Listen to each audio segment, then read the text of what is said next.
నమస్తే ఫ్రెండ్స్, నా మాట ఫుడ్ ఛానల్కి స్వాగతం. ఈరోజు వీడియోలో టేస్టీగా ఉండే పచ్చిమిర్చి నువ్వుల పచ్చడి తయారీ విధానం చూద్దాం. పచ్చిమిర్చి నువ్వుల పచ్చడికి కావలసిన పదార్థాలు: నువ్వులు, పచ్చిమిర్చి, కరివేపాకు, కొత్తిమీర, చింతపండు, వెల్లుల్లి, ఉల్లిపాయ. పచ్చిమిర్చి నువ్వుల పచ్చడి తయారు చేసుకోవడానికి ముందుగా స్టవ్ ఆన్ చేసుకుని స్టవ్ పైన కడాయి పెట్టుకోవాలి. టీ గ్లాస్ నిండా నువ్వులు తీసుకొని కడాయిలో వేస్తున్నాను.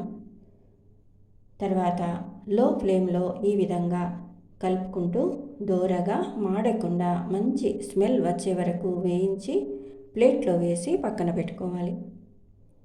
నువ్వులలో కాల్షియం ఎక్కువగా ఉంటుందండి. చిన్నపిల్లలు, పెద్దవాళ్ళు ఎవరైనా తీసుకోవచ్చు. తర్వాత అదే కడాయిలో కొద్దిగా ఆయిల్ వేసి పచ్చిమిర్చి, జీలకర్ర వేసి వేయించుకోవాలి.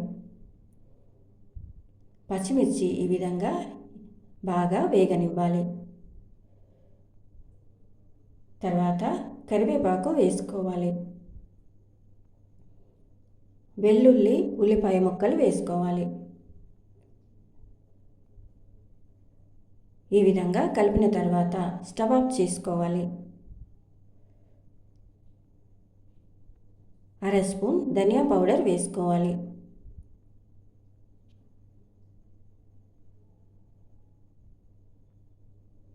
తర్వాత చింతపండు వేసుకోవాలి. ఈ పచ్చడికి చింతపండు, పచ్చిమిర్చి ఎక్కువగా వేసుకోవాలి. తర్వాత వేయించి పక్కన పెట్టిన నువ్వులు వేసుకోవాలి. తగినంత సాల్ట్ వేసుకోవాలి. కొత్తిమీర వేసుకొని ఈ విధంగా కలిపిన తర్వాత ప్లేట్లో వేసి చల్లారబెట్టుకోవాలి.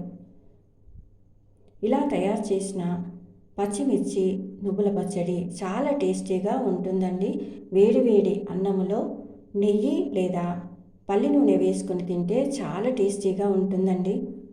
చల్లారిన తర్వాత ఈ విధంగా జార్లో వేసి తగినంత వాటర్ వేసుకుంటూ మెత్తగా గ్రైండ్ చేసుకోవాలి. రైస్లోకైతే ఇలా గట్టిగా ఉండాలి.